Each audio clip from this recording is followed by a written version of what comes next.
Hello folks, here I am with the second part of Black Swarm Motorcycle Club Criminal Association. The name is not even there yet, but the series is called, so the name is not even there yet. We are also going to take a little journey ahead. I know that some watch these series and they expect in each part maybe the big violence story and pulling off businesses and so on. Further that, before we get into the topic, it will take a little while because I want to give you an idea of how everything worked in the background. So anyone who is waiting for this is welcome to drop out at this point. No, just kidding. The career path is actually not that easy. We knew that, and as I said, we wanted to do it right. Now it was like the founding team, the founding members who are running this club. It wasn't really clear who was doing what in the offices. Of course, I had already imagined that I would take on the role of president in this motorcycle club. I wasn't so happy as vice president with the Red Devils. It's in my nature. If I want to participate or do something, then I also want to have a say. I want to be right at the front. I was and would also claim to be the driving force in the founding of the Schwarzen Schar and how to do that, to motivate people to participate, to make it appealing to them. This also includes having these conversations and saying, yes, this will be great. We will all benefit from it.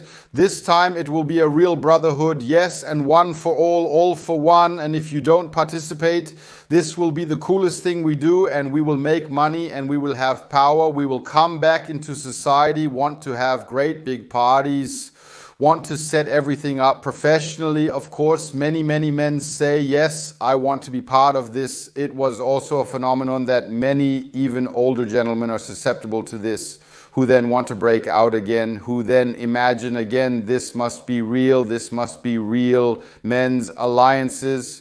I want to participate in this, who then want to break out again at 40, 50, who then, of course, also often get disappointed.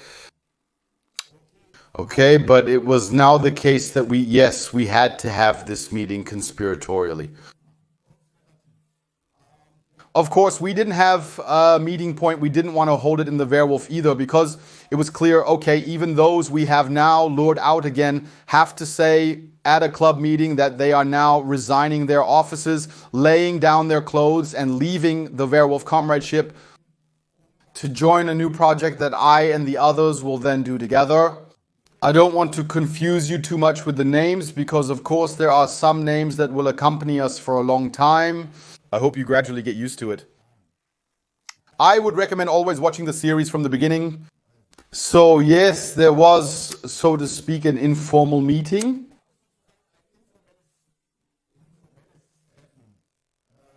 That's not really the founding meeting, I wouldn't call it that, but we met at the tattoo shop, made an appointment and said, yes, okay, we founding members meet there and we first collect all of that. Everyone, of course, knew each other, and then very different people presented something there. Of course, I was right at the front explaining what we hope for and that we will be looking for a name. We need to make a logo. We need to talk about the offices. We need motorcycles. All sorts of questions arise, like how will it be financed? How do we do Clubhouse? How do we announce it? The first problem we naturally faced was we had pulled out Popeye, we had pulled out Ditsche again from Wehrwolf, and they had to say that too. We said, well, you have to go to the club meeting and put your cards on the table. That's always a blow for them. They are also paying members. Even Ditsche, who was supposed to become our secretary, took care of the finances. And we had rented this house where the Wolf's Den 2 was in, that had to be financed further. I told them to do it exactly the way we did it a year ago. Yes, we all remain friends, we remain ideologically close, but we now also want to rise, so to speak, on the motorcycle track. We want something a bit different and want to get out of this far-right bubble. They then told this at a club meeting, which of course was not initially received so positively. No one says that directly to your face, so no one came to me and the others. We were probably at that point, I was still a person of respect enough. That is today, yes, it has turned, but I can live with that quite well. And so we probably didn't say anything. There was already a rejection towards them. The word betrayal always resonates, especially betrayal of the group. Yes, just a few weeks ago we swore Brotherhood, celebrated together and wanted to throw each other into the air rifle bullet, and then comes and says, here are the t-shirts, here is the jacket, I am now participating elsewhere. Look, Coco people, thanks. Of course, there were gossip. And so among each other, and we said, yes, that settles down too. I then drove back to them and then said, yes, we still sat together at the weekend and drank there. We had no place. It wasn't like we were always hanging out in pubs, but it was quite good that we still had this Wehrwolf place. We then paid for our drinks as usual and then celebrated there and told them, yes, it's cool if we have two groups and we help each other again, this networking, yes, among each other. But actually I knew, okay, this will gradually separate more and more. That was very clear to me, and then it was recorded, and then we discussed it and said, yes, we would now like to open the newly founded club also for people who want to join from day one, so to speak. Then we went into the phase that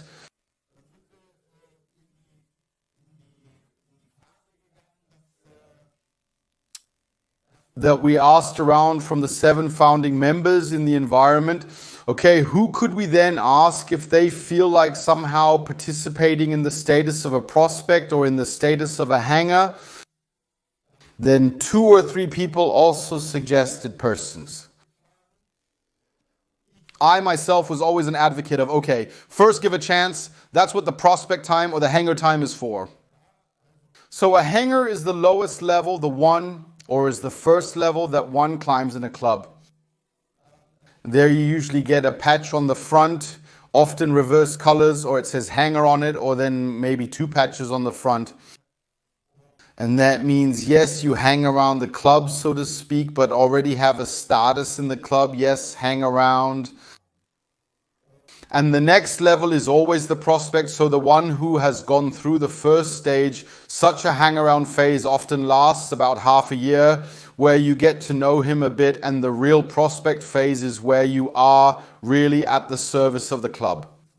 You have all the duties in the club, but not all the rights. Yes, that means you are something like a candidate for the status of a full member. And then different people were suggested. That's always the case. Yes, those who participated at the beginning, they also thought, yes, I'll do it. And of course I'm in a motorcycle, and of course we meet. They had no idea at all. We were also a bit naive about it and thought, okay, do they even know what that means? I believe many still don't understand today what it means to be part of a criminal organization or a 1%er club in a motorcycle club. Everything else in life takes second place. The club comes first. For many, this is the absolute elixir of life. The only thing that is of value to them. And then, of course, there are those who think, yeah, okay, we meet every 2 weeks to have a party. And then at some point in 3-4 years, I'll get a motorcycle. And then we zoom around twice a year and think that's how it goes. Worlds are clashing. It can't work with the different ideas of how things go. But you talk to them, and some will recognize this hashtag. I know you talk to them, they then have, imagine, come and say, yes, you want to start something new, I would like to join. And you chat with them and they say, yes, yes, yes, I will. Yes, I know, yes, getting a motorcycle, no problem. Yes, every weekend and during the weekend, club meeting, club contribution, no problem, no problem. 2 weeks later, you have the first problems. Nothing works at all. You learn, the thing is, you learn to live together in such a club. You get to know people better than perhaps in a superficial friendship or acquaintance. Yes, and then you can't really separate it anymore, where in a friendship you might overlook it and say, yes, okay, He doesn't always have time. He might be unpunctual. He has financial problems every now and then, or doesn't keep up with his things, is not reliable. You can still be friends with him and then still meet every 2 weeks for a gin tonic. But in a club, wow, it immediately causes a fuss. And people's perception of what they supposedly could achieve is often wrongly adjusted. Many people have written to me saying they were also in a club but left after 6 months to a year. And yes, maybe one should inform oneself beforehand, is this really a life that I want to live? Is it worth living? And can I afford what these clubs expect from me? Yes, one simply has to inform oneself a bit. Here is, for example, a channel where one can inform oneself about it. In any case, 2 people introduced themselves who I at least knew as acquaintances. And one person was also in the criminal milieu, had served a prison sentence, and had always ridden a motorcycle without a license. Most clubs don't care. The main thing is that you have a motorcycle. We are discussing the 1% of clubs where having a license may not make a difference. We did include in our rules later on that you must have a motorcycle license, but if you lose it, you still have to have the motorcycle. It's all a bit paradoxical. You can't even get to it. But for the partners and channel members, I will put the rules online so you can take a look. And then 2 people introduced themselves, to whom we then said, okay, because we are known and so on, they could get into the prospect status.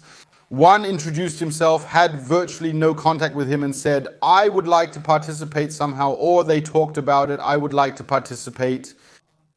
We said, well, we can imagine trailer status. Yes, you can't look into the people there yet. Of course, there were also people with multiple problems again. Money, alcohol, drugs, lies, all were involved. You don't see it beforehand. No one said anything. No one introduces themselves by saying, I want to join the club, and says, yes, I wanted so nice speech. Yes, I would like to be there. But I also wanted to say I am a notorious liar. Yes, I am notoriously broke, or I like to steal from acquaintances and so on. So completely, I don't even know what I'm telling in this series, if you will. This is made up, but this here will, I believe, blow everything up, guys. Okay, the team is now 10 people. These 10 people are then supposed to found this motorcycle club in Wismar at some point, very consciously, as a 1% club with the area territorial claim, also Wismar, including the piece of Baltic Sea coast, not including the Baltic Sea. We want this area for us, yes, not to seize, I'm missing the word again, to claim.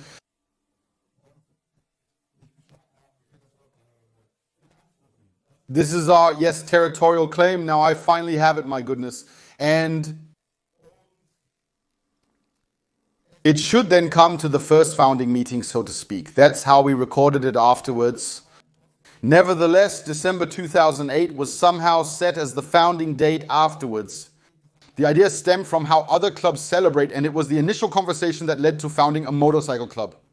But we are now somehow in January 2009. And then there should also be the first meeting, everyone convened. And of course, we were still completely without everything. Everyone in casual clothes, very mixed in clothing style. And then we met with these 10 people in the tattoo shop and then decided the first resolution was that we say, yes, we are founding this motorcycle club together. Then we immediately took that on and said, okay, at the first founding meeting, prospects and hangers are not allowed to be there. You can wait outside the door. The 7 self-proclaimed founding members will now discuss certain things first, and you will be brought in there. Because in most clubs, or I would say in almost all clubs, it is such that the hangers and prospects have no voice and do not participate in the usual club meetings. They are then taken into club meetings later when it comes to prospect matters or also things that prospects and hangers are allowed to hear. There are very clear gradations there. The clubs place a lot of value on that. That is, as said, lived very, very seriously. A quick note, my book, Hate Makes Violence Games bestseller, is out now if you'd like to support my work. The brand behind the product, King Among the Kongs, chat that out. Below the video, you'll find links on how to support our work in de-radicalization and anti-violence efforts online and in schools. So many possibilities. Thumbs up, thumbs down, comment, all that helps. Many thanks and ahoy. Video continues. Yes, now we sat together and then, of course, it was first, okay, what do we call ourselves? Yes, and I remember, so we made fun of it for many years. We must not forget that there are still many ideological right-wing extremists here or who have also spent 10, 15 years in this milieu. And then there really was something like a brainstorming about a name. And then there were suggestions, just had to be like that. Then Dietsche, our secretary, he said, yes, cool, would be something like White Rider. Yes, there was also a CD from Screwdriver, I think a neo-Nazi band from England, yes. Then imagined himself as a Klansman from the Ku Klux Klan, riding on a horse with a torch, and that should be our logo. And then we sit there like, dude, we want to get away from that. We want to get away from that stuff because we can take over the logo from a neo-Nazi CD. And then White Rider, I say there, no way.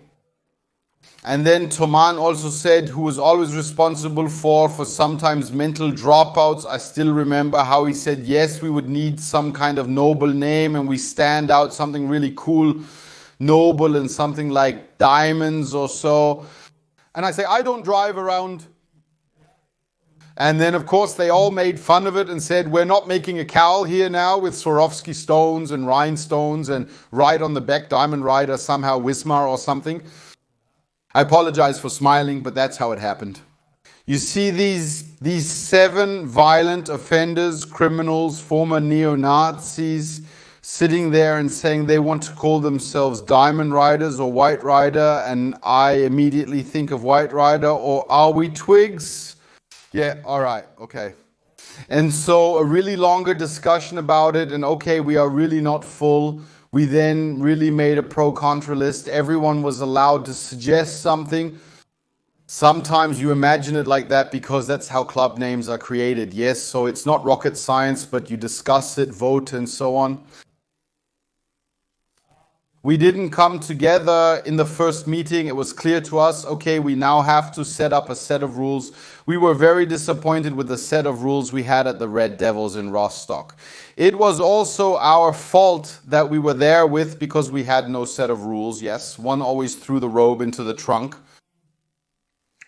And oh, I must not forget, we had one more member added. Oh, that almost went under. Namely Daniel from Rostock. He also participated with us at the beginning. As the sole member of the old Rostock gang present, he was tasked with taking over the sergeant's office first. I almost had a runoff error. I hope you forgive me for that. I don't want to restart the video. But of course, Daniel was also there, with whom we had also done drug deals by then and had organized all sorts of things. He was the sole person who had come from the Red Devils in Rostock. A few others from Rostock had also considered participating, but the 50-kilometer journey from Wismar to Rostock proved too challenging for them. And then they heard that there would be a set of rules that they would have to ride a motorcycle. No, let's stay buddies. You always know, yeah, come on, no, that's enough. And yes, we all stay bros and buddies. Yeah, of course, let's stay that way. Well, I forgot that one. So it's that simple. We were sitting together. Then it became clear that a set of rules needed to be established. How are we going to do the offices? At this first meeting, we did that and put the offices up for disposition. Imagine that this meeting and similar ones can last for 4 to 5 hours. Okay, we said, okay, first do we want an English or a German name? Then we said, no, we are a regional club, we want a German name. Of course, the press later jumped on it and said, yes, the first, as I said, neo-Nazi motorcycle club admits to its German roots because it once stood on our homepage like that. We admit to our German roots, that's why we made the offices in German. We then Germanized the offices. Yes, president became president, wow, then vice president. Then we had the Scharführer, who was equivalent to the sergeant at arms. Then we had the Schriftführer instead of secretary. Then we had Kassenwort or Kassenführer. Probably we took Führer. I think we had Kassenführer or Kassenwort, I don't remember, which of course is the treasurer. And then we had the Wegführer, who is the road captain.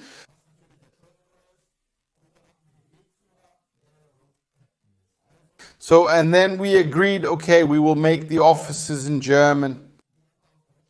And then at the first meeting, we also elected and distributed the offices, always according to proposals. So that was it. You could propose yourself or you were proposed.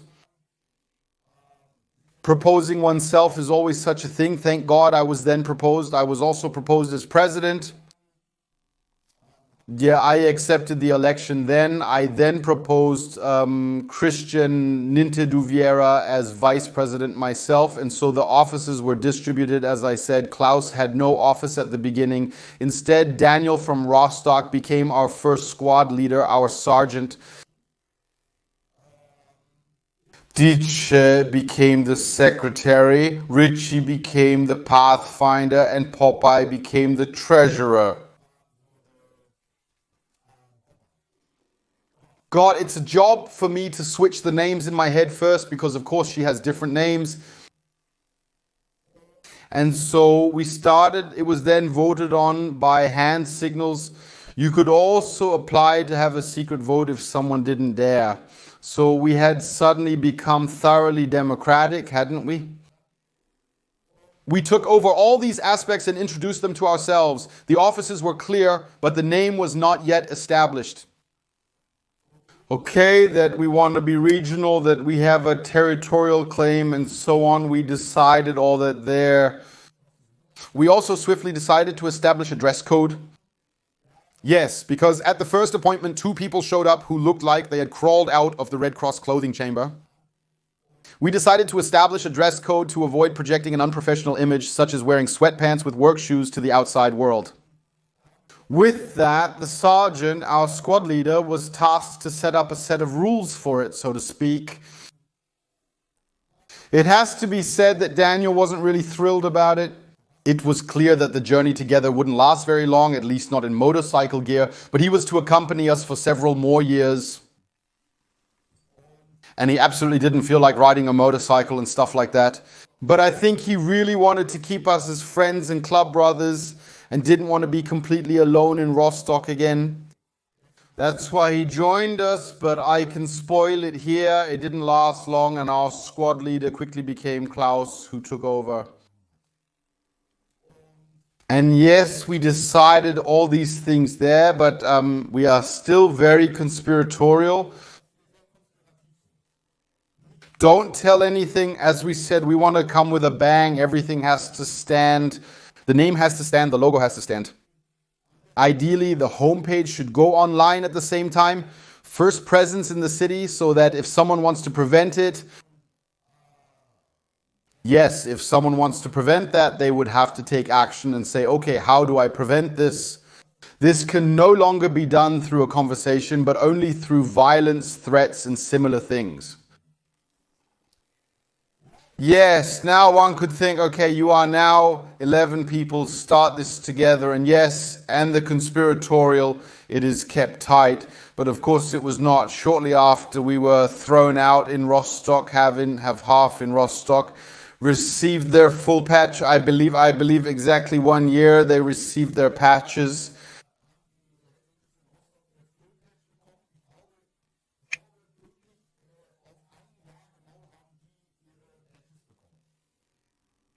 I believe today many who are in the club also see it a bit critically that there are such agreements today. No matter how you run, after a year there is that, and these prospect times as there used to be. The old rockers who really fought for 2, 3, 5 years for such a patch. And unfortunately such things no longer exist. This scene also destroyed it with this quick recording, these firm promises, and then they got their patch, of course, also the sturgeon.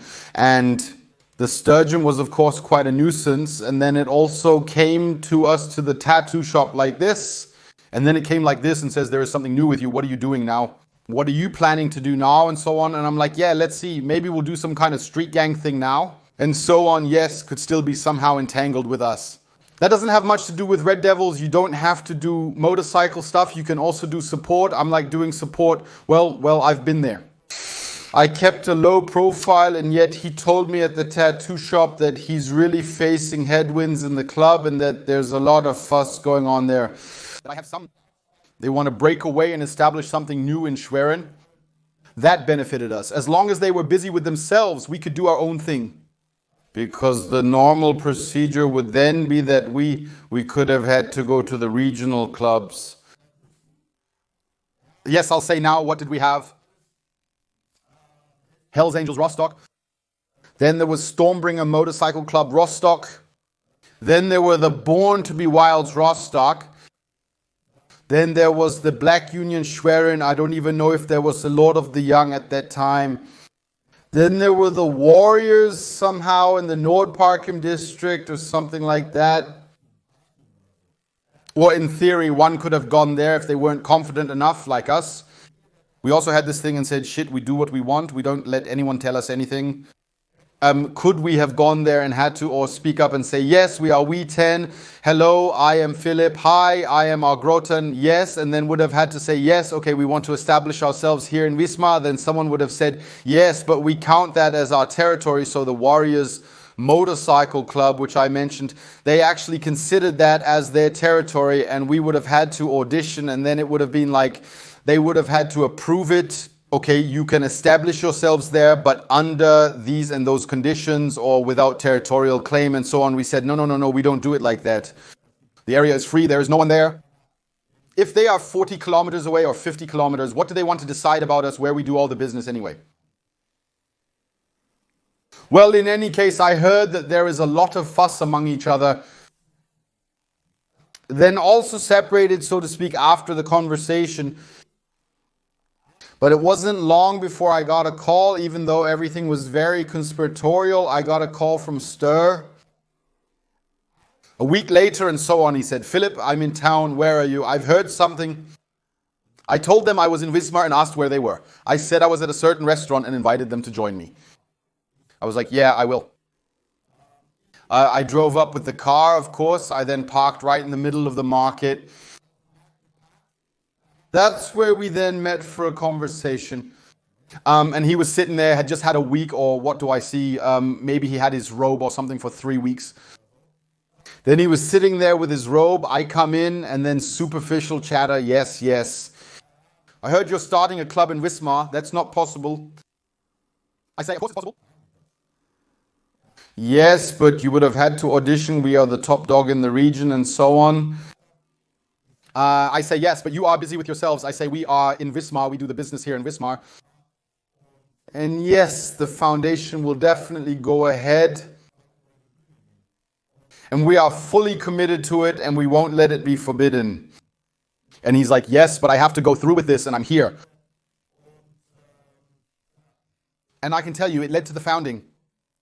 And that was not only greeted with applause. And who and how and what resisted it and how we dealt with it, you know what, guys? I'll tell you that in the next part. We also devised the name, which I'll share. As always, hello from the coast.